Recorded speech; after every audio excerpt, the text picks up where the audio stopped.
I was lying on the operating table when I heard the news. Lynn, Ethan's childhood sweetheart, was dying. Ethan, who had been preparing for my surgery, suddenly dropped his scalpel. Turning to his colleague, he spoke in a steady yet hurried tone. "I'll leave my wife's surgery to you." Without waiting for a reply, he walked out, watching his retreating back. Tears welled up in my eyes. The next moment, a cold scalpel touched my skin, and a calm voice pierced through my despair. "Why are you crying? I'm here. You won't die." It was Dr. Nathan Sue, Ethan's colleague and a renowned surgeon. His demeanor exuded the same calm professionalism Ethan once had. As the surgery began, Nathan's words echoed in my mind. It had been 20 minutes since the news about Lynn broke. For the first time, my composed husband had faltered. He had abruptly halted my surgery, excusing himself with a veneer of calm, but his trembling hands betrayed him. Lynn's accident had shaken him to the core. I could see it. He was so desperate to be by her side that it consumed him. A nurse hesitated before whispering, "Dr. Ethan, your wife's heart rate is spiking. Are you sure you want to leave now?" My heart ached, but I forced a steady tone. "It's fine. Any surgeon will do." The pitying looks in the operating room stung, but I managed a smile. That smile masked a realization I had known all along. Ever since Lynn re-entered Ethan's life, my marriage to Ethan was over. When Ethan reappeared in my life alongside Lynn, I knew he could never let her go. For him, leaving a dying Lynn to perform surgery on me was unimaginable. And for me, trusting my life to a man like that was equally impossible. The operating room doors opened, and Nathan entered silently, his sharp features hidden by a surgical mask. His cool, distant voice broke the tension as he and Ethan crossed paths. "Ethan, I'll take over the surgery. Go. You'll regret it forever if you don't." Ethan glanced at me briefly before vanishing. His departure left a deafening silence in its wake. Tears streamed down my face as the scalpel hovered near my skin. Once again, Mia, the name he used to call me with affection, had been left behind. Nathan's voice broke through the fog of my thoughts. "Why are you crying? I told you. You won't die." The surgery lasted 2 hours. By the time I was wheeled out, the rain outside had turned into a torrential downpour. Nathan stayed with me until my condition stabilized, then quietly left. I had barely begun to recover when Ethan's call came through. The anesthesia had worn off, leaving me drenched in cold sweat. I hesitated before answering. On the other end, a cheerful, youthful voice greeted me. "Hi, Mia. I didn't mean to cause trouble. I don't know what my brother told him, but I only have a minor scratch." Yet Ethan rushed over like the world was ending. I already scolded him. In the background, her teasing voice echoed again. "Seriously, Ethan, you're not with me anymore. Stop being so dramatic." There was a scuffle, and Ethan's deep, stern voice replaced hers. "Didn't I tell you? Stay put if you don't want that wound infected." Her soft laughter lingered in the background, but all I felt was a crushing weight in my chest. The pain in my abdomen throbbed, and the thought of asking Ethan for help vanished. I hung up without a word. Moments later, a nurse entered and handed me medication. "Dr. Nathan prescribed these for you. Rest well." I was discharged 3 days later. Ethan's car was parked outside as I stepped out of the hospital. Instinctively, I opened the passenger door. A startled gasp made me freeze.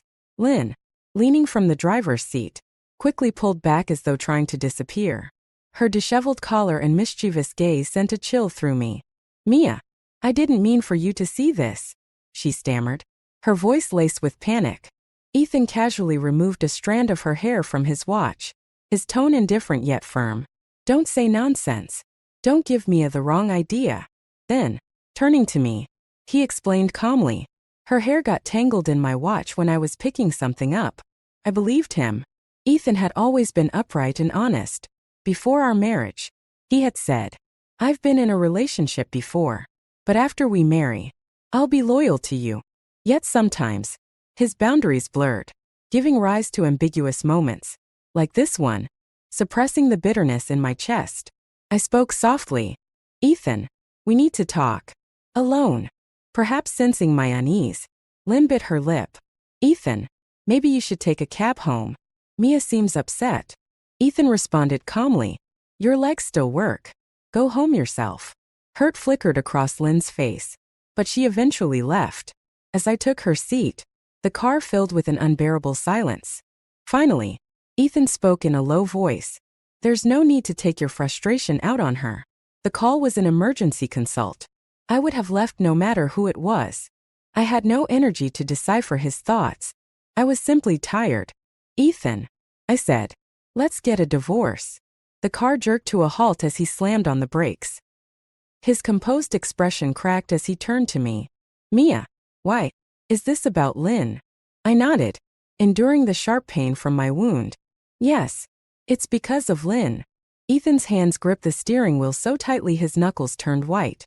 Outside, the sharp blare of a car horn cut through the silence. We both turned to see Lynn sprawled on the street corner, surrounded by a concerned crowd. From this angle, the scene was painfully clear. I let out a bitter laugh, my voice dripping with sarcasm. Your precious Lynn has fallen. Aren't you going to check on her? Ethan's expression turned cold, his voice flat as he restarted the car. You're already divorcing me. Why would I care about someone irrelevant? The tension inside the car was suffocating. Neither of us spoke during the drive home. When we finally arrived, our cat, Tuanzi, came bounding toward us, meowing and brushing affectionately against our legs. Tuanzi had been Ethan's wedding gift to me, a symbol of the bond we'd promised to build together. Over the years, she'd made it her habit to sleep between us, an unspoken bridge between the growing distance in our marriage. Ethan crouched to scoop her up, his voice unusually gentle. Tuanzi, tell Mama not to be mad at Papa anymore. Help me out. Okay. Tuanzi responded with a playful meow, looking up at me with wide, curious eyes. This had always been his tactic when we argued, using Tuanzi to soften my heart. He knew I couldn't resist the little cat's charm, but this time, I remained silent, breaking the heavy atmosphere. Ethan changed the subject. Did you take the painkillers Dr. Sue prescribed on time? I raised an eyebrow, catching the underlying meaning in his words. You mean the painkillers you asked him to prescribe? A faint smirk flickered across his lips, but it didn't reach his eyes. Of course. Did you think I'd abandon you? Without waiting for a response, he leaned in, his cool fingertips brushing against my cheek as he cupped my face. Mia, he murmured, his voice low and pleading. I'm not foolish enough to destroy our marriage. Let's not get a divorce. Okay. I shook my head, the proximity suffocating me. No, not this time. If Lynn had returned 3 years ago, I might not have cared. Back then, my relationship with Ethan was more of a transaction than a romance. We had met through a matchmaking service. His prestigious medical career aligned well with my stable position as a university professor. Our marriage was built on convenience, not passion. In the first year, our schedules rarely aligned, and our dates were few and far between. Somewhere along the way, I had fallen for him. Maybe it was the slow accumulation of shared moments, or perhaps it was that rainy night after I got into a car accident. The memory was seared into my mind, the other driver shouting at me as I stood in the downpour, drenched and helpless. And then Ethan appeared, his umbrella shielding me from the rain. He confronted the driver, taking the brunt of the insults and even sustaining minor injuries. Later, as we walked away, he looked at me with a mixture of exasperation and concern, gently wiping my tears. Why are you crying? He asked, his voice softening. You can always rely on me. But now, the man who had once promised I could rely on him was appearing in Lynn's social media posts just days after my surgery. That day, after finishing a lecture, I absent-mindedly scrolled through my feed and froze. There it was, a photo of Lynn with a fresh bandage on her knee. The caption read, Ethan ditched his driver to come change my dressing himself. Minutes later, the post was deleted, only to be replaced by another. Got scolded, but I'll behave next time. I'll wait patiently for you to come back. The accompanying picture showed her pouting with swollen lips, her expression like that of a chastised kitten. In the corner of the frame, I recognized Ethan's watch and his parents' dining table. My hand trembled as I set my coffee cup down. Ethan had taken her to his parents' house, a boundary he knew better than to cross. I didn't ignore it. Instead, I liked the post and left a comment. Nice watch. Then I muted my phone and returned to work. By lunchtime, I had 8 missed calls from Ethan and 3 from Lynn. The post had vanished, but the damage was done. When Ethan called again, I finally answered. His tone was unusually measured. Mia, why didn't you answer earlier? It's Monday. I was teaching. There was a pause, as though he had forgotten my schedule. After a few seconds, his tone shifted, becoming defensive. Lynn was just thanking me. You're overthinking this. In the background, I heard Lynn's voice, high-pitched and tearful. Mia, I just wanted to visit Uncle and Auntie. Ethan happened to be there and kindly helped me with my dressing. Please don't fight over this. I chuckled coldly. And which eye of yours saw me fighting with him? You sound guilty. Did you do something shameful? Mia, Ethan interrupted, his tone sharp with warning. My parents are here. Watch what you say. I fell silent, unwilling to continue. Ethan sighed, frustration evident in his voice. When do you finish work? I'll come pick you up. Mom made dumplings. A bitter laugh escaped me. Ethan, I said evenly. That house can only have one of us. Either her or me. The line went silent. Unbeknownst to me, Lynn had put the call on speaker, and my words rang out loud and clear, echoing through the room for everyone to hear. Ethan's patience finally snapped. Fine. Do whatever you want. Then he hung up. The Cold War between us dragged on, silent but suffocating. At the university, my colleagues were abuzz with excitement about a new play, Reunion of Lovers. It's such a touching story, one of them said. 2 ex-lovers meet again and rekindle their relationship. It's inspired so many couples to reunite after watching it. I tuned out the chatter, uninterested. After work, I picked up a thank you banner I'd prepared and headed to the hospital. Ethan wasn't there. Instead, I handed the banner to Dr. Nathan Sue. You should give it to him yourself, Nathan suggested, his tone cool and detached. I smiled. It's for you. Thank you for performing my surgery. He regarded me with his pale, unreadable gaze before silently hanging the banner on the wall. Will you handle my stitches, too? I asked. Ethan is too busy to bother with it. Nathan's eyes didn't waver. If he can't make it, I'll take over. From that point on, I started visiting the hospital exclusively on weekends, deliberately avoiding Ethan's workdays. Nathan became my attending physician, handling every step of my recovery with calm efficiency. Weeks later, my phone buzzed. It was Ethan, and his voice was sharp, almost accusatory. Why are you always seeing Nathan, Sue? Are you deliberately avoiding me? Why does it matter? I replied lightly. I'm busy teaching during the week. Weekends are the only time I'm free. His frustration was evident. Mia, do you even know what you're doing? People often project their own insecurities onto others. Ethan had strayed, and now he was paranoid that I might do the same. Why don't you adjust your schedule to weekends? Then, I suggested calmly. He fell silent. I knew the reason. Weekends were reserved for Lynn's play, and he wouldn't miss it for anything. I ended the call without waiting for his reply. Nathan, standing nearby, glanced at me with his usual neutral expression. What is it? I asked. He gestured toward my medical chart. You've requested sleeping pills 3 times this week. I can't prescribe any more. It's fine, I said with a forced smile. A drink helps me sleep just as well. Nathan paused before speaking again. Would you like to join me for a drink tonight? I blinked, caught off guard. What? He removed his gloves with deliberate precision. The department is having a gathering. Ethan might be there. The mention of Ethan gave me pause. As his wife, attending such events wasn't unusual, so I agreed. When we arrived, Ethan was nowhere to be found. The other doctors treated me with an awkward mix of kindness and sympathy, clearly aware of the growing tension between us. I barely touched my drink, but Nathan quietly placed a mild cocktail in front of me. It was sweet and soothing, and I felt a light buzz settle over me. Toward the end of the evening, a flurry of activity in their group chat caught my attention. A photo of Ethan appeared, showing him cooking in a kitchen. The image was quickly deleted, followed by a sheepish apology from the sender. Sorry, my wife was just messing around. The table fell silent, and all eyes turned to me.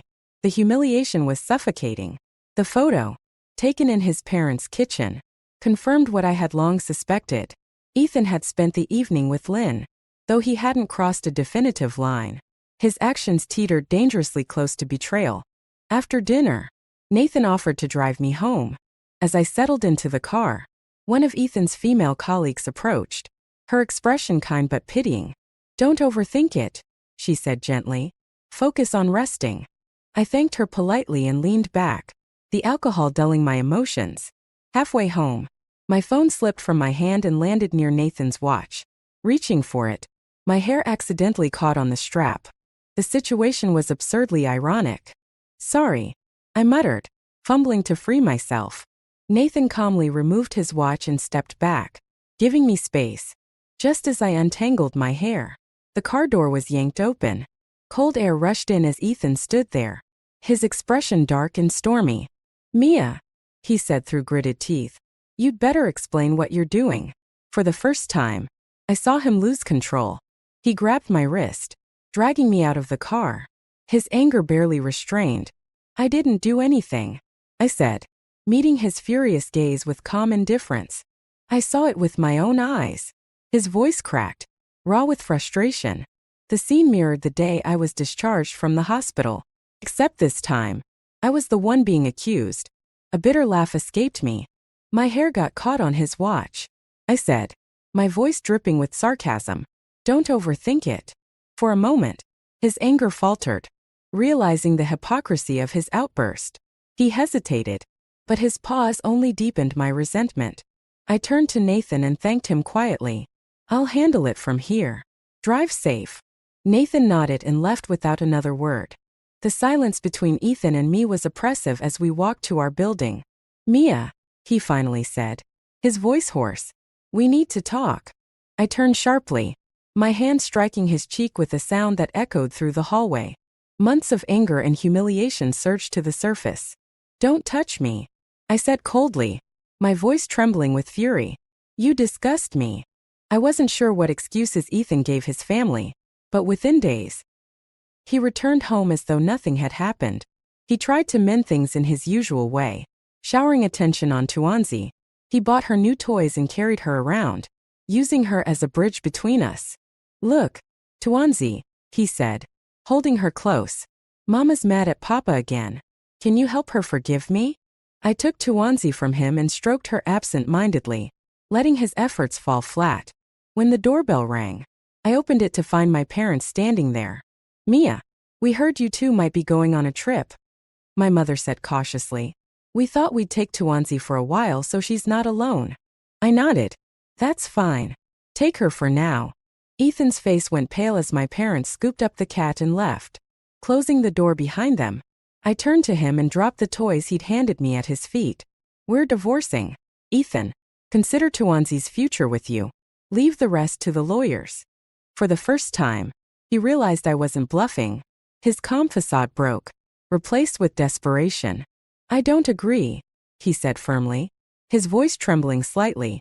"Mia, I'm innocent. I've never crossed the line with Lynn. If you want me to cut ties with her, I will. Whatever makes you happy, I'll do it." His words made me laugh bitterly. "Now I'm the unreasonable one?" I said, sinking into a chair. "Do you honestly think this is just about her? Have you considered that I might simply be tired of this marriage?" He froze, his lips pressing into a thin line. Finally, he asked the question he had likely been avoiding. "Is this because of Nathan Sue?" I raised an eyebrow, sipping from the glass of water in front of me. "Don't be ridiculous, Ethan. Nathan and I are as innocent as you claim to be with Lynn. If you're willing to end your friendship with her for me, why shouldn't I cut ties with him for you? Would that satisfy you?" I watched as my words sank in, his face pale with frustration. But I wasn't finished. "The truth is, Ethan, whatever your relationship with Lynn is, mine with Nathan is exactly the same. Pure, upright, and absolutely none of your business." The edge in my voice cut through the room, and his composure finally snapped. "Mia, what do you want from me?" he demanded, slamming his hand on the table. "I've stopped contacting her. What else can I do?" I met his gaze, unflinching. You think not speaking to her fixes everything? Do you want a medal for doing the bare minimum of decency? He fell silent, staring at the phone I'd placed on the table. On its screen was a message from Lynn, begging for his attention. Ethan, I'm sorry. Are you ignoring me because I wanted to break up before? Let's just be friends. Okay. I promise I won't bother you anymore. I added my phone to the table, showing him my messages with Nathan. How's the wound healing? Better. Should be ready for stitches soon. Good. Let's schedule it. There was nothing inappropriate, nothing that could be misconstrued. But I didn't stop there. You weren't willing to operate on me, I said, my voice steady but firm. So don't interfere with my aftercare. I prefer consistency. Ethan. He sat there in stunned silence. For once, he had nothing to say. A few nights later, my stomach began to ache unbearably during dinner. I reached for my coat, preparing to head to the hospital. Ethan's gaze followed me, concern flickering in his eyes. What's wrong? He asked. I ignored his outstretched hand and called a cab. Realizing where I was headed, he grabbed his keys. It's late. Don't push yourself. I'll drive you. Before I could respond, his phone rang. The name Lynn flashed across the screen. I snatched it from him, silencing the call. Ethan, I said coldly. I'm in pain. Take me to the hospital. The phone buzzed again. This time, I answered. Call one more time, I said through gritted teeth. And I'll destroy you myself. With that, I threw the phone against the wall, shattering it into pieces. Ethan didn't hesitate. He grabbed his coat, helping me to the car. But as we passed the doorway, he bent to pick up the broken phone. A message on the screen caught his eye. Ethan, this is your choice. I'll disappear from this world. Would that make things better? His expression darkened as he read the words. His movements frozen. Moments later, he bolted out the door, leaving me standing alone in the hallway. The neighbors peeked out, curious about the commotion. I forced a calm tone as I addressed one of them. Could you help me to the hospital? I can't manage on my own. At the hospital, the doctor's words were clear. The pregnancy is at risk. If we don't act now, the baby might not survive. Do you want to proceed? I had already made up my mind on the way there. No, I said. Nathan appeared in the doorway, his face unreadable. He stayed silent as a senior nurse took charge, urging me to reconsider. Where's your husband? She asked, her voice tinged with disapproval. You shouldn't make this decision alone. I smiled faintly. He's busy. Don't wait for him. As she dialed his number again, I overheard the voice on the other end. Mia, Lynn said smugly. It must be hard for you to feel superior now. Ethan is in my bed. Did you upset him again? He's been very passionate tonight. The nurse paled, ending the call abruptly. I met her pitying gaze with a calm smile. Don't worry. His infidelity is no secret. Let's proceed. The procedure was quick. As I rested in the hospital corridor, Nathan sat beside me, handing me a cup of warm water. Thank you, Dr. Sue, I said quietly. I'm sorry for involving you in all of this. He stared out the window, his tone as calm as ever. No need to apologize. I knew what I was getting into. I turned to him, searching his expression for some hidden meaning. But he stood abruptly, brushing off the moment. A nurse will take you to the rest area, he said. Rest well. The next day, Ethan showed up at the hospital, panic etched on his face. Mia, he said, his voice unsteady as he reached for me. We're having a baby. Right. I smiled faintly, stepping back. No, we're not. His face fell, confusion and hurt flickering in his eyes. What do you mean? He asked hoarsely. I met his gaze, my voice unwavering. I terminated the pregnancy. Ethan's face froze, his usual composure shattered. You terminated it? Without discussing it with me? He asked, his voice trembling with disbelief. I let out a bitter laugh. Since when do you care about discussing things with me? You didn't consult me when you left me on the operating table. Why should I consult you now? His expression darkened. But before he could speak, Lynn appeared behind him. Dear sister-in-law, she said sweetly, her voice dripping with mock concern. I heard you were pregnant. Ethan was with me last night. He didn't tell me. Her words were laced with mockery, her eyes gleaming with misplaced triumph as though she had won some twisted competition. But the onlookers around us, nurses, doctors, and even patients, were watching, their whispers spreading like wildfire. I smiled, a sharp, cutting smile that made her falter. "Didn't anyone tell you?" I asked softly, loud enough for everyone to hear. "I terminated the pregnancy because my husband was too busy warming another woman's bed to bother with his wife or his child." A ripple of murmurs spread through the crowd, carrying the scandalous revelation. Lynn's face drained of color, and for the first time, doubt flickered in her eyes. "That's not true," she stammered, looking desperately at Ethan for support. "I didn't." I cut her off, my voice cold and steady. "Don't bother denying it." The phone call I overheard made it quite clear. "You seemed proud enough of your actions at the time." The murmurs grew louder. Panic spread across Lynn's face as she turned to Ethan. "She's lying. You know she is. Say something, Ethan." But Ethan stood frozen, his lips pressed tightly together. His silence was damning. "You see," I said, my voice calm but laced with venom, "even your so-called lover can't defend you now. You've always thought you could have it all, Ethan. But you were wrong." I turned to the crowd, my voice cutting through their whispers. "Let me make one thing clear," I said. "I have no intention of staying in a marriage where fidelity and trust mean nothing. And I certainly won't raise a child with a man who abandons his family for someone like her." When I returned to my hospital room, the news had already spread like wildfire. Lynn's once smug reputation had crumbled. Nurses whispered about her audacity, while patients gossiped about the scene she had caused. Later that evening, I overheard two young interns chatting. "Did you see the drama earlier? That woman really thought she could outplay the professor's wife. What a joke. She's done for." The other replied, "No one will respect her now. She can kiss her career goodbye." The fallout came quickly. By the next day, the hospital's reputation committee had received multiple complaints about Lynn's behavior. Her actions had not only tarnished her own reputation but also cast a shadow on the hospital. Within a week, she was fired. Ethan, too, faced consequences. The scandal made him the center of unwelcome attention. Patients and colleagues alike questioned his professionalism. It wasn't long before he was asked to resign. In the following weeks, I focused on my recovery at home. My parents occasionally visited, bringing Tuanzi to keep me company.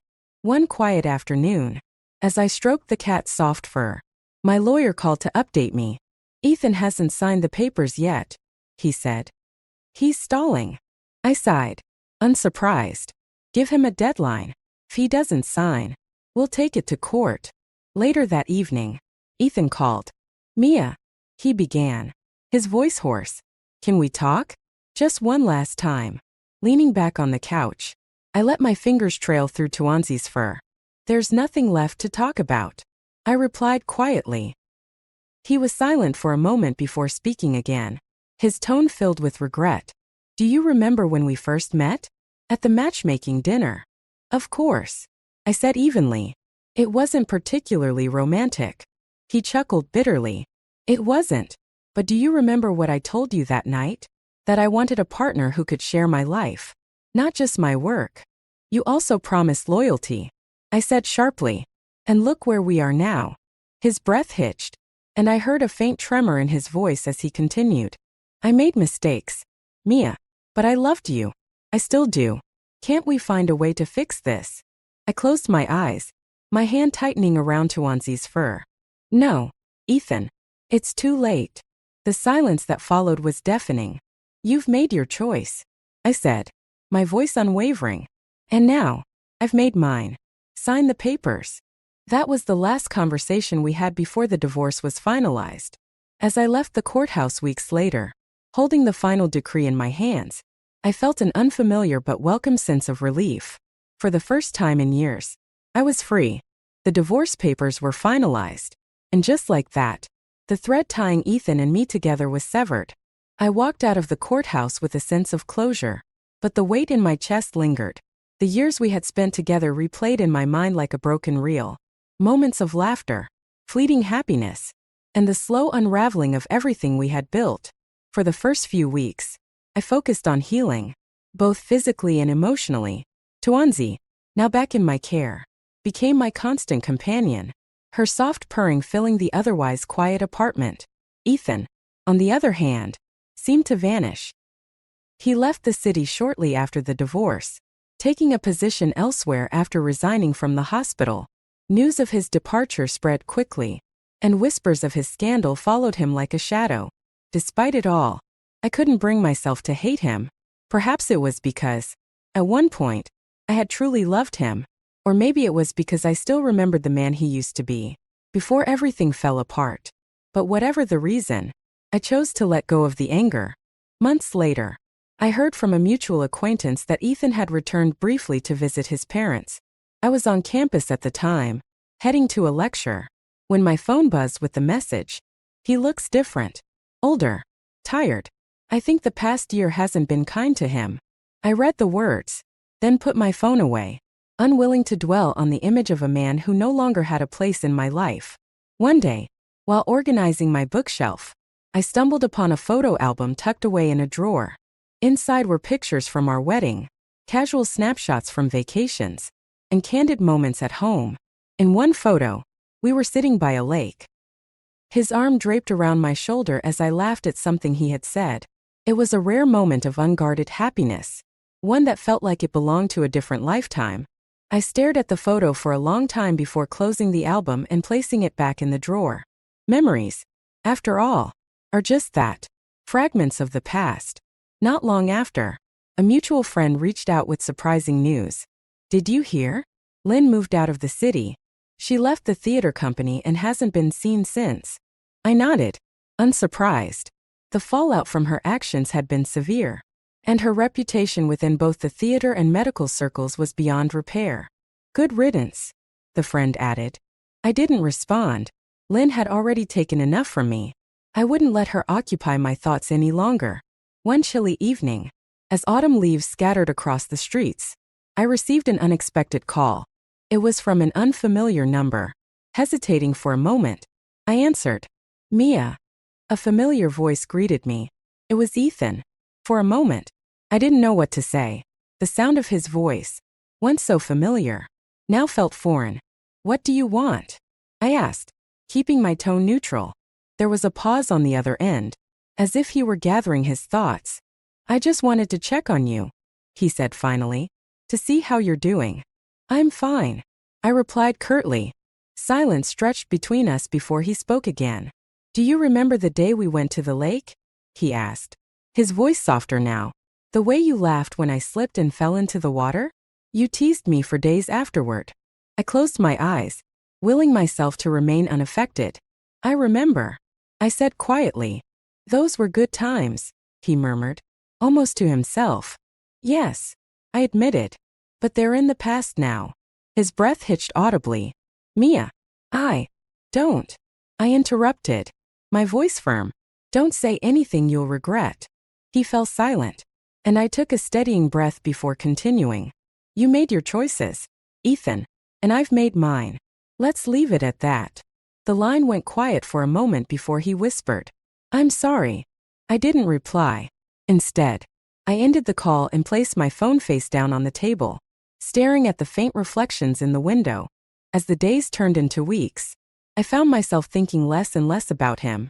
The scars he had left, both seen and unseen, began to fade, replaced by a cautious hope for the future. I wasn't sure where life would take me, but I knew one thing for certain. I was finally free. Coming back from my previous life, I decided to avoid every opportunity to cross paths with Ethan Jiang this time around. When he said he wasn't going home for the holidays, I packed my bags and returned to the village alone. When he helped Lucy Snow rent a place next door, I moved out. When he chose to stay and work at the university, I applied to a school in the Northwest. In my last life, even when I was old, even our children urged me to divorce him. They said it was so he and Lucy could finally be together after death, as their tragic love story deserved. As I stared at the acceptance letter in my hand, tears almost fell. No one knew I had been reborn. At the very last moment, I had changed my university application to the Northwest Institute of Technology. Even my teacher was surprised. Didn't you say your fiancé was staying at the university?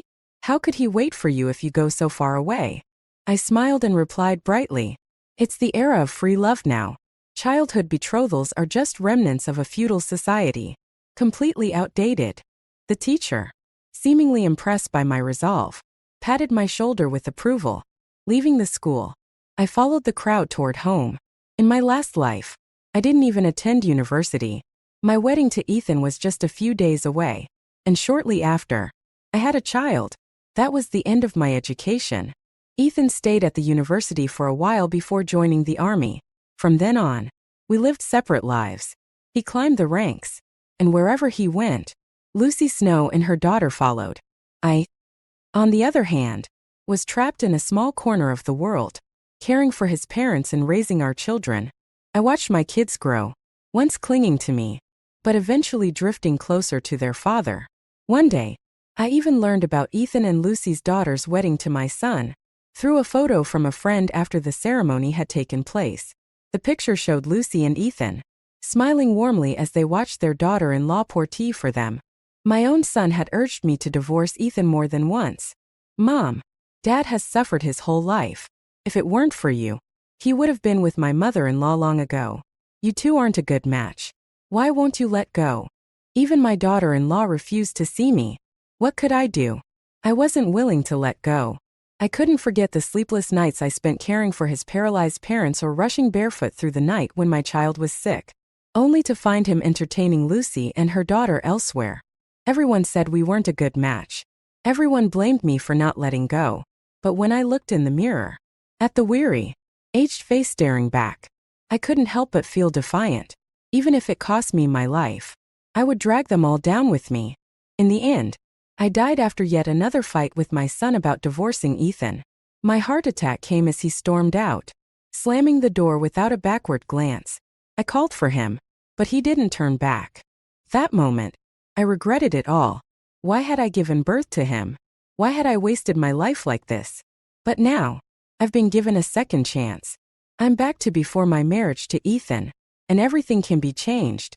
When I got home, I hid my acceptance letter and started cooking. The two-bedroom apartment was one of Ethan's perks from work. While the food simmered, I circled the date on the calendar for my university reporting day with a red pen. Staring at the marked date, my heart filled with hope. Soon, very soon, I would be free. When dinner was ready, Ethan came home, as expected, with Lucy Snow and her child in tow.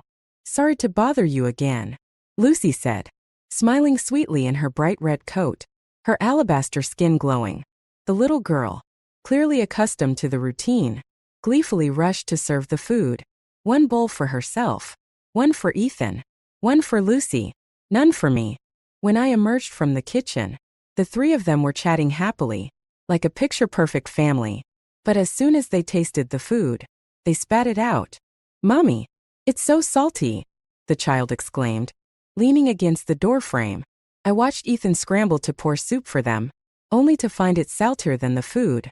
In tears, Lucy whispered, it seems your wife doesn't welcome me here. I'll stop coming in the future. Ethan walked her to the door. When he returned, he frowned at me. I ignored him and went back to the kitchen to prepare a fresh meal.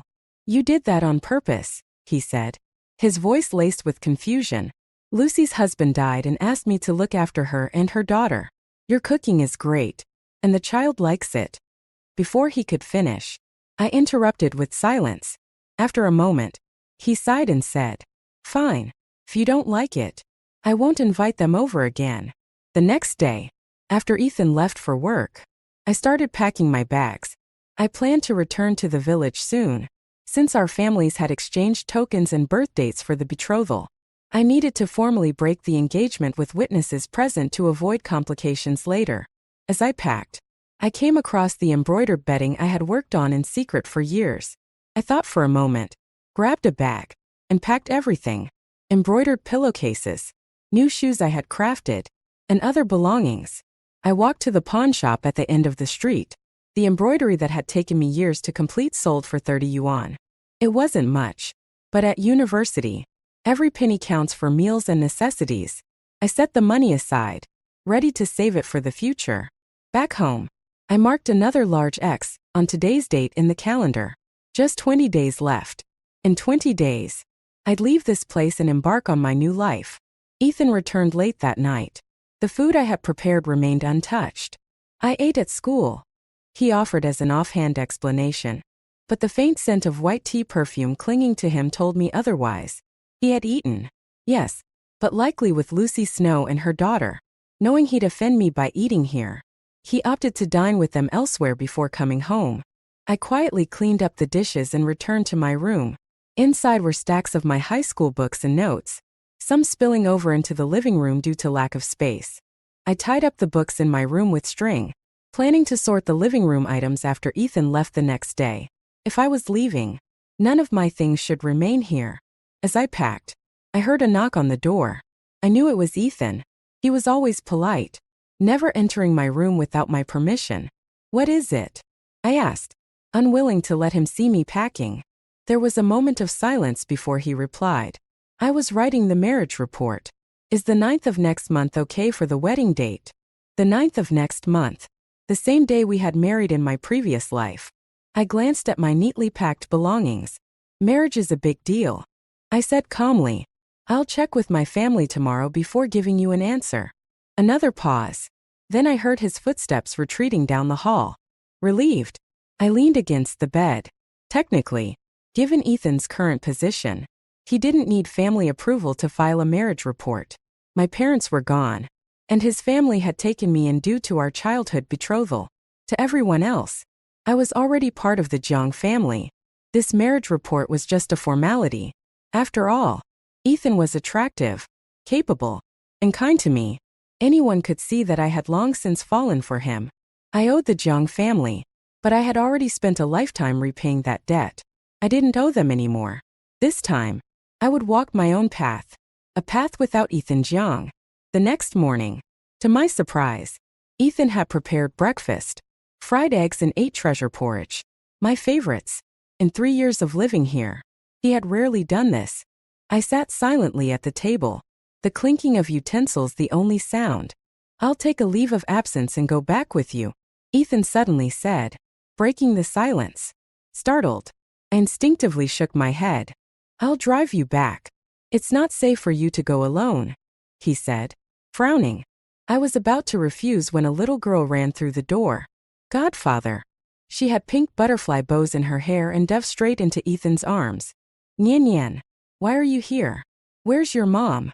Ethan asked, glancing toward the door. Nian Nian looked up at me hesitantly. "Mom said Auntie doesn't like her, so she didn't dare come." I stared silently at the little girl who, in my past life, married my son yet never once appeared in front of me. Though she was only 3, her beauty was already apparent.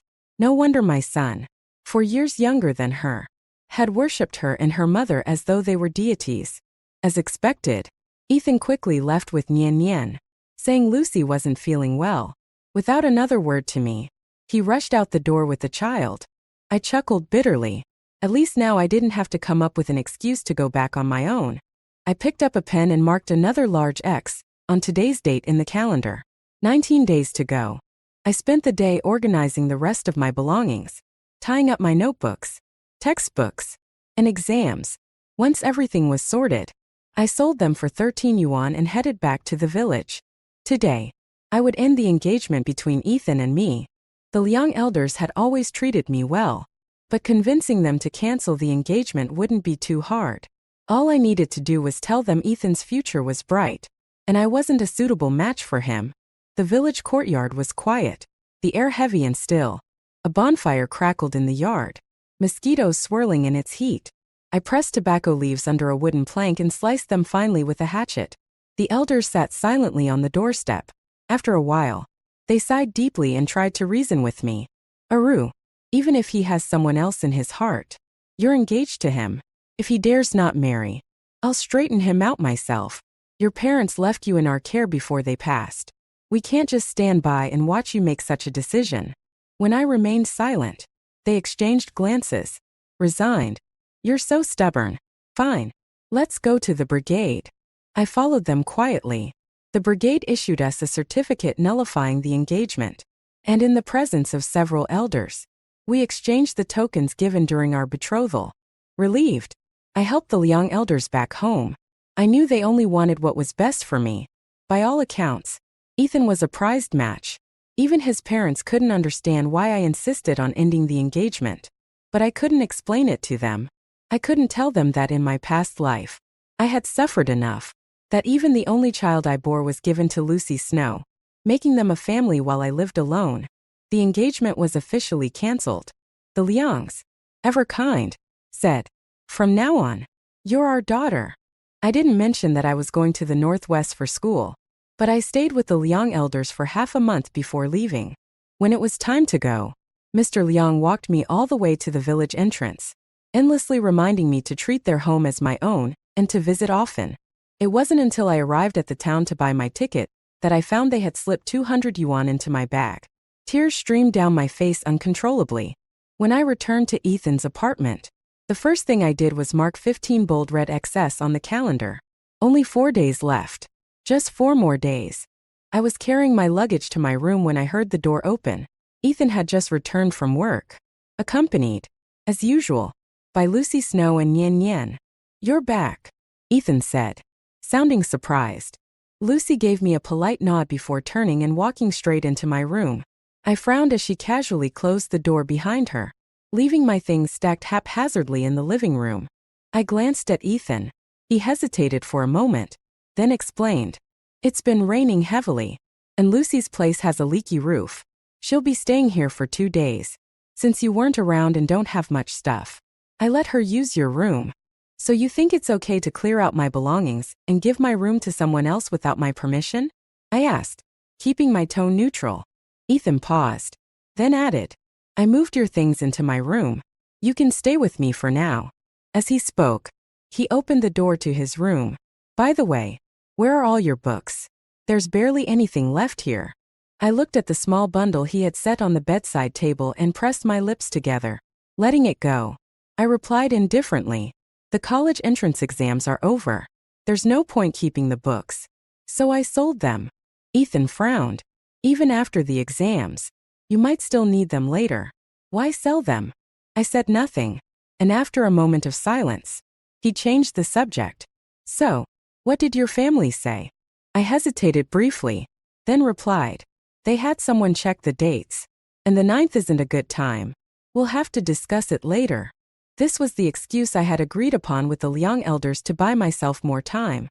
Once I left in a few days, I'd explain everything to Ethan. Ethan didn't seem suspicious.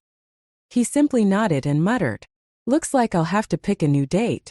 With that, he left the room, saying he would make dinner and that I should rest. At the desk by the window, I noticed the marriage report Ethan had been filling out. Only the date was left blank. My gaze lingered on it for a moment before I pulled myself together and got up to help. However, as I approached the kitchen, I overheard the faint sound of conversation outside. Ethan's deep voice, Lucy's playful tone, and Nian Nian's cheerful chatter. I silently returned to my seat. It was clear that staying here, even for a few more days, was no longer appropriate, especially sharing a room with Ethan. But with only 4 days left, I had no time to find another place.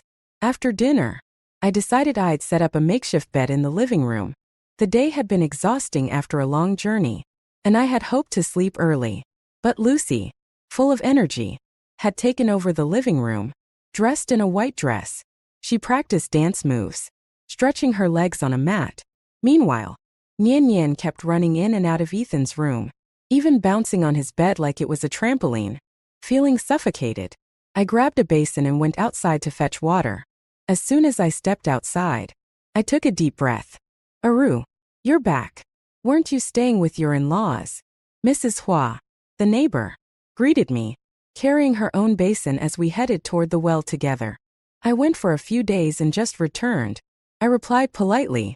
Mrs. Hua, whose husband worked as an accountant at the mines, had a good life. She often shared homemade treats with me, and we had a friendly relationship. "I have to say," Mrs. Hua trailed off, glancing behind me before pulling me a few steps further away. "At the well." She tapped my forehead reproachfully. "You're too soft-hearted. That woman. Her husband is gone, yet she's flaunting herself everywhere. Why would you let someone like her into your home? Ethan is a catch. Like honey attracting flies. And you just invite trouble right in. Her words were harsh. But I knew she meant well. That man even told people it was your idea to bring Lucy and her daughter here because you felt sorry for them. Can you believe it? He's using you as a shield so others won't talk behind his back. I smiled bitterly. Of course Ethan would say that. He wanted to avoid gossip at my expense. But with so little time left, I didn't want to waste energy arguing with him. Mrs. Hua sighed and insisted. You need to get rid of her as soon as possible. And if you need help, just let me know. Don't be shy. Though I could sense her curiosity about the drama, I still appreciated her concern. When I returned to the apartment, the living room was finally empty. I grabbed some clothes and headed to the bathroom, only to find it crowded with unfamiliar women's toiletries. The towels and shampoo I normally used had been shoved into a corner, next to the trash can. In their place were Lucy's things. 2 towels, shampoo, and a hairband. Auntie, Nian Nian needs to use the bathroom. Can you move? Lucy brushed past me, deliberately bumping my shoulder. My head hit the door frame. Lucy Snow was already crouched nearby, holding Nian Nian and helping her with her business. When she was done, she turned to me, still standing at the door, and said softly, Sister-in-law, could you please move? You're blocking the way. Her voice was gentle, but the smugness and disdain in her eyes were unmistakable. I didn't budge. Apologize, I said calmly. Lucy froze, clearly not expecting me to stand my ground. Nian Nian, ever the protective daughter, rushed forward, gave me a hard shove, and began to wail. You're bad. You're bad. You bullied my mommy. You're a bad person. Ethan came rushing out of his room upon hearing Nian Nian's cries. What's going on here? He asked, clearly alarmed. Lucy's eyes brimmed with tears as she explained. It's my fault. Nian Nian had to go urgently, and since sister-in-law was in the bathroom, I asked her to step aside. That's all. Ethan glanced at me disapprovingly, though he didn't say anything in front of Lucy. He comforted Nian Nian with soft words. Don't cry. Don't cry. How about we ask Auntie to apologize? When Nian Nian continued to cry, Ethan picked her up and carried her back to the room, promising her candy. Lucy threw me a triumphant smirk before following them. I could hear Nian Nian's cries gradually subside from inside the room. Without any expression, I finished washing up, carefully gathered my belongings into a basin, and went back to the room. By the time I returned, Lucy and Nian Nian had left. A colorful box of candies sat on the nightstand, clearly meant for the child. Ethan noticed me tidying up and paused. Let's talk, he said, his tone deliberate. Judging by his expression, I could already tell what was coming. He wanted to lecture me about being an adult, about not stooping to a child's level, and, undoubtedly, to urge me to apologize. I sat down without a word, took a piece of paper, and dabbed it against the small wound on my forehead where I had hit the door frame. Then, I held it out to him. The smear of blood was stark against the white paper. Ethan's words caught in his throat. His face turned pale, then flushed.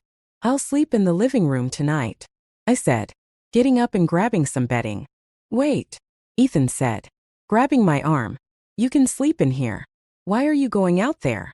He assumed I was angry about what had just happened. With a sigh, he tried to explain. Nian Nian is just a child, and Lucy didn't mean any harm. You're an adult. Don't hold grudges against a child. There are guests. I know you don't like Lucy, but she's had a tough time. Don't be petty. Okay. I let out a cold laugh. So you brought her back here and told everyone it was my idea. Right. Ethan's breath hitched.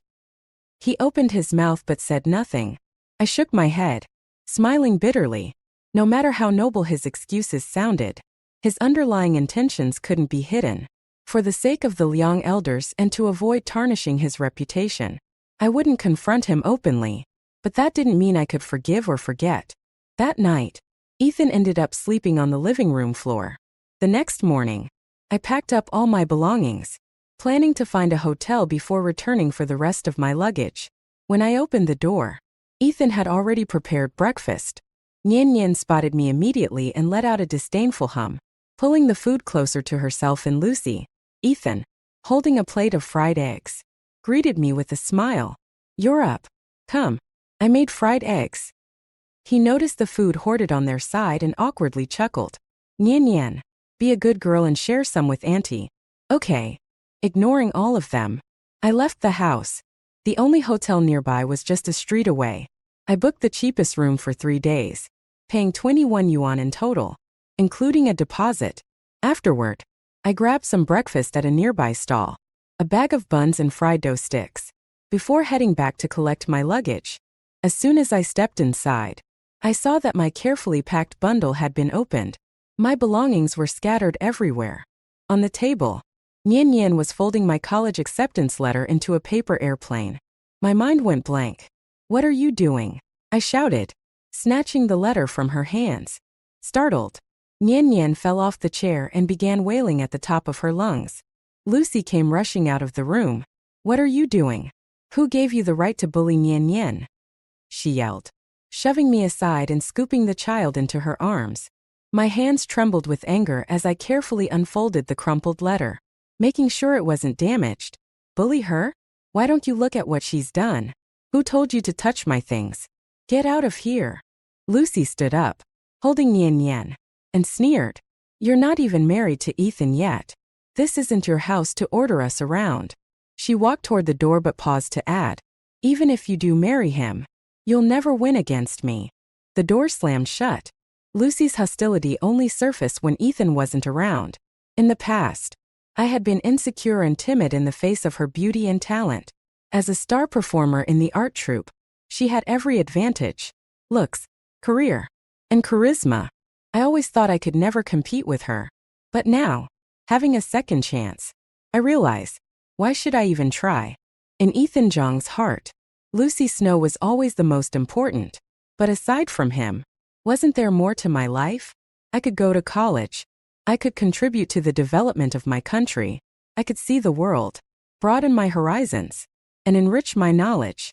This swamp of a situation would only hold me back. After finishing my packing, I drew another bold X on the calendar. Then, I shouldered my bag and left for the hotel I had booked. When I was first reborn, I considered confronting Lucy at her workplace. After all, she had ruined my previous life. My anger was hard to suppress. But what would come of it? As long as Ethan remained by her side, even if she lost her job, he'd support her. For Lucy, it wouldn't be much of a loss. And as long as I cared about repaying the Liang elders for their kindness, as long as I didn't want to destroy Ethan completely, Lucy would remain untouchable. The real issue, after all, was Ethan himself. If his thoughts were upright, Lucy would have no hold over him. There were so many of Ethan's comrades from the army. Why wasn't anyone else acting as godfather to Lucy's child? Exactly. At the hotel, I tidied up briefly and took out some stationery to write Ethan a letter. Setting aside his constant absence after we married. Setting aside his entanglement with Lucy that lasted a lifetime.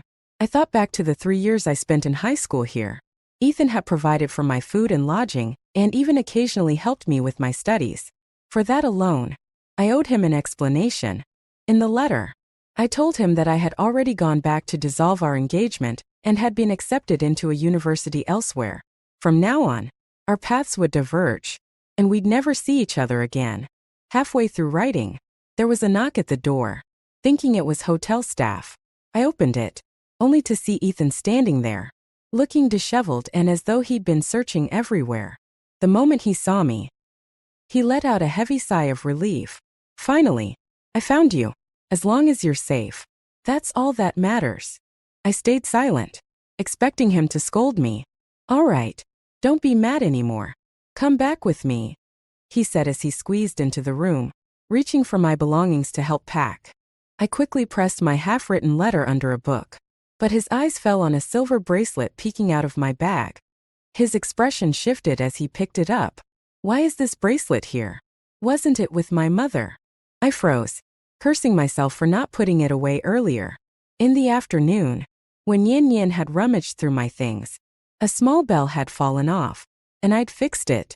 This bracelet was the token from our childhood betrothal, which I'd retrieved recently. Ethan's face grew more perplexed. "Why do you have this bracelet?" It should be with my mom. As I scrambled for an explanation, he suddenly chuckled. I get it. My mom must have asked you to bring it to me. He placed the bracelet back into my bag and added casually, just keep it for now. We're getting married soon anyway. So what's mine is yours. I relaxed slightly, but my hand still pressed firmly against my bag. Ethan frowned. Are you still upset? Yin Yin was wrong. Sure. But she's just a child. Stop being so dramatic. Do you know how worried Lucy was when you ran out? She even scraped her knees looking for you and is still resting at home. I stared at him coolly, and his words faltered. You know. I began with a laugh. This afternoon, your daughter was rummaging through my bag. When I told her to stop, your precious Lucy said I had no right to tell her off. She even said that even if I married you, I wouldn't be able to compete with her. Ethan's expression darkened. What? My daughter? She's just my goddaughter. I ignored him and continued. You use the excuse of taking care of a comrade's widow to get close to her. But if your late comrade knew how you've been taking care of his wife, do you think he'd rest in peace? My sharp words pierced through his self-deception. His face paled, and he staggered slightly. After a long pause, he managed to say, Fine. If you're not coming back, stay here and reflect. I'll come back for you in a few days. With that, he turned and left in a hurry, muttering, I never wanted to wrong you. I'll go back and file the marriage report now. I shut the door with a blank expression. How ridiculous. In his eyes, agreeing to marry me was some grand favor for which I should be eternally grateful. The next day, I went to my teacher to pick up my train ticket, worried I wouldn't get a seat. My teacher had gone out of their way to arrange everything for me, and even contacted some acquaintances in the Northwest to look out for me. After sharing lunch with my teacher, I bought some local specialties as gifts for my future roommates. On the last night before leaving, I went to bed early. I thought I'd be restless, overwhelmed with emotions, but surprisingly, I fell asleep almost immediately. The next morning, I handed my letter for Ethan to the hotel front desk, checked out, and headed to the train station with my luggage. The 2-day train ride was bumpy, and I could only catch bits of sleep here and there. When I finally arrived at the university, I felt a deep sense of relief. After completing the registration process, my days became filled with intensive coursework. Having never had the chance to attend college in my previous life, I cherished every moment this time. Except for eating and sleeping, I spent all my time in class or at the library. 3 months into my studies, I received the first letter from Ethan. I wasn't surprised he had found me. A month earlier, I had already received word from my teacher that he had been asking about my whereabouts. Ethan Jiang had gone to see my teacher, and he knew I was in the Northwest. So, when I received a letter from him, I wasn't surprised. In his letter, Ethan said he did not agree to dissolve our engagement. He wrote that, in his heart, I had always been his wife. He insisted there was nothing between him and Lucy Snow and acknowledged that he knew I disliked her. He claimed he had already sent her away and would never see her again. He also said he would wait for me to return. Enclosed with the letter was 100 yuan. I put the letter away without replying, and I didn't touch the money. University coursework was demanding, while my grades were at the top of my class, and I had received scholarships. My monthly living expenses still weighed heavily on me. I had thought about finding a part-time job, but when my teacher heard about this, he scolded me and began sending me 50 yuan each month. In his letter, he made it clear the money was a loan, and at the end of the letter, he cheekily added, Don't worry, my wife knows about this and supports it wholeheartedly. For some reason, tears started streaming down my face. In my past life, I had experienced despair, regret, and hatred, but I had never shed tears. In this life, I had remained composed as well. Yet now, the tears came freely. I cried uncontrollably, alarming my roommates, who quickly came over to comfort me. After that cry, I redoubled my efforts. Ethan's letters arrived every month, always with 100 yuan enclosed. In the final month of the semester, his letter admitted that he didn't think I would ever come back. Still, he promised to visit me and spend the new year together. But Ethan never came, and the letters abruptly stopped. Later, I learned from my teacher that Ethan had married Lucy Snow. My teacher wrote that the situation had been tumultuous. Ethan had originally applied for a transfer to join me, but someone reported him for improper relationships. Since I was gone and unavailable as a witness, the case was suppressed. However, Lucy lost her job because of the scandal, leaving Ethan with no choice but to marry her. My teacher's words were heavy but sincere. In hindsight, you are incredibly fortunate. You avoided what could have been a lifetime of misery. I knew I was lucky to have been reborn before my college applications, lucky to have avoided the quagmire of my previous life. A year later, I received another letter from Ethan. The first line read, "I'm sorry." He confessed that Lucy herself had been the one to report him. When Ethan wrote the transfer application to join me, Lucy had begged him to stay, but he refused. Out of desperation, she took a drastic gamble and won. By creating a scandal, she ensured they would have to marry. Ethan admitted that he had only later realized the significance of the dates I had marked on the calendar in the living room. He had always assumed those were the days I looked forward to marrying him. I smiled bitterly as I burned all his letters. As for the money Ethan had sent me, I returned every penny to my teacher, asking him to forward it back to Ethan. 2 years later, before I graduated, I joined the National Infrastructure Project, Project 201, dedicating my life to my country. I gave my years to my homeland, with no thought of return. Understand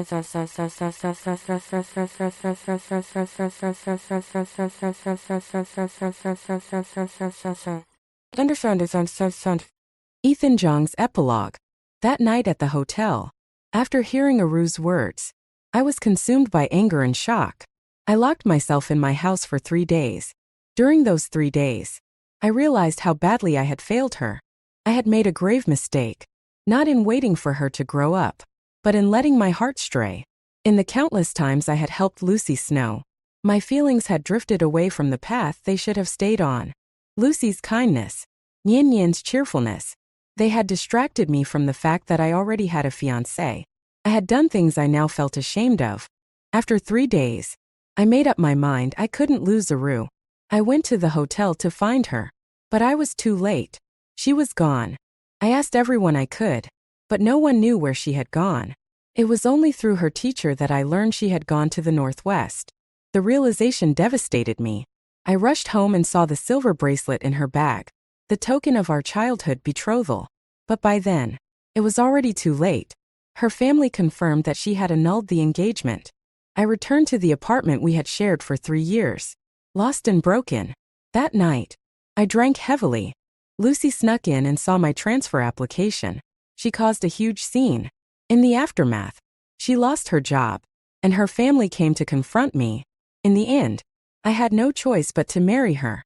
Afterward, my friends began to distance themselves from me. I wrote letters to Aru, but she never replied. Felt as though, the moment she left, she had disappeared entirely from my world. Life with Lucy became suffocating. She kept a tight leash on me, constantly picking fights.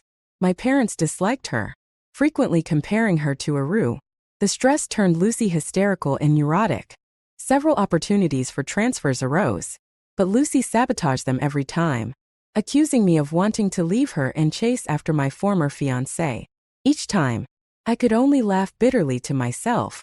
By now, Aru probably found the mere thought of me revolting, while Lucy clung to me tightly. In Aru's eyes, I was worth nothing. As time went on, I watched my friends climb the ranks while I remained stuck. Lucy began berating me, calling me useless. She wanted another child, but we could never conceive again. In the end, we only had Nien Nien. When Nien Nien grew up, she married and had children, but she didn't marry well. Her husband was abusive, unfaithful, and a gambler. Lucy spent her days crying over Nien Nien's situation. Yet when Nien Nien wanted a divorce, Lucy adamantly opposed it. Every argument ended the same way. Lucy would take her frustrations out on me, blaming me for everything. "You're useless. Why did I ever marry you?" Even Nien Nien resented me, accusing me of not having a high enough position to protect her. I had no response. Later, Nien Nien tried to escape her abusive husband after failing to get a divorce, only to be caught and beaten severely. By then, I was old and powerless to help her. Eventually, Nian Nian took her own life, leaving behind a 6-year-old child. I never imagined that in my old age, after losing my daughter, I would have to raise her child. Looking at Nian Nian's son, I was suddenly reminded of years past. A fleeting memory emerged of a youthful figure beside me, her eyes full of me and only me. I couldn't help but wonder, what if I had never involved myself with Lucy Snow? What if I had married Aru instead? Would things have turned out differently? But when had I lost her? I couldn't even remember. As I reflected on my life, I realized just how utterly meaningless it had all been.